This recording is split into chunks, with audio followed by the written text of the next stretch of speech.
BJP RSS এর মতো একটা ফেসিস্ট শক্তি ভেবেছিল কমিউনিস্টদের রক্তাক্ত করে কমিউনিস্ট আন্দোলন, কমিউনিস্ট বিপ্লব তারা খতম করবেন। মাত্র 20 থেকে 25 দিনের মাথায় যে মাটিকে রক্তাক্ত করেছিল, যে কমিউনিস্ট আন্দোলনের নেতা কর্মীদেরকে খুনের উদ্দেশ্যে পরিকল্পিতভাবে রাষ্ট্রশক্তির মদতে ক্ষতবিক্ষত করেছিল, আজকে আপনারা প্রমাণ করেছেন। এই যে লাল ঝান্ডা, এই লাল ঝান্ডা বাজার থেকে কেনা একটা শুধুমাত্র কাপড় না, শ্রমিকের রক্তে, কৃষকের রক্তে, ক্ষেত মজুরের রক্তে, মেহনতি দলিত আদিবাসী সংখ্যালঘুদের রক্তে রক্তাক্ত এই লাল ঝান্ডা।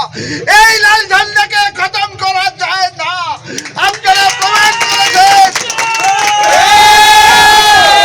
সেই জন্য আপনাদের সকলকে বৈপ্লবিক অভিনন্দন, রক্তিম অভিনন্দন, লাল সালাম জানাই।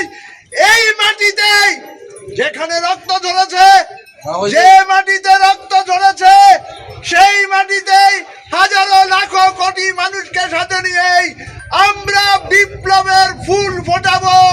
কেউ আমাদের রুখতে পারবে না, এটাই আমাদের বক্তব্য।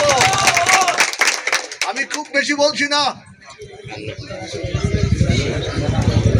কমিউনিস্টদের রক্ত ঝরবে, কমিউনিস্টরা রক্ত ঝরাবে, কমিউনিস্টের পা ভাঙবে, মাথা ফাটবে, খুন হবে, শহীদ হবে, তারপরে আমরা এই লাল ঝান্ডা ছাড়বো না।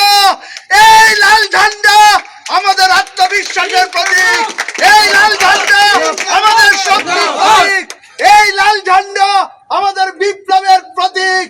এই রাজ্যে বিজেপি আরএসএস রাষ্ট্রশক্তির মদতে রাজ্যের উত্তর থেকে দক্ষিণ, পূর্ব থেকে পশ্চিম যে সন্ত্রাস কায়েম করেছে, এই সন্ত্রাসের বিরুদ্ধে আগামীর আন্দোলন আরো শক্তিশালী হবে।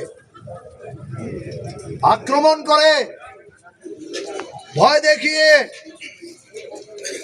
কমিউনিস্ট আন্দোলনকে রোধ করতে পারবে না। কাজে সেদিক থেকে আমাদের আত্মবিশ্বাস রয়েছে আপনাদের প্রতি। এখানেই শেষ হবে না, আগামীর আন্দোলন মৌলবাদীতে তৎপরা বিভিন্ন দেশে, আমাদের দেশ সহ পার্শ্ববর্তী দেশ বাংলাদেশ, পাকিস্তানে যে সমস্ত মৌলবাদী সন্ত্রাস চলছে, ধর্মীয় সন্ত্রাস চলছে, সাম্প্রদায়িক বিদ্বেষ চলছে, আগ্রাসন চলছে, তার বিরুদ্ধে যেমন আমরা লড়াই করব, পাশাপাশি এই শ্রমজীবী মানুষের বিরুদ্ধে রেগার নাম পরিবর্তন করে কেন্দ্রীয় সরকার ওই কর্পোরেট জগতের স্বার্থে যে নতুন আইন প্রণয়ন করেছেন, তার বিরুদ্ধে লাগাতার আন্দোলন জারি রাখবো।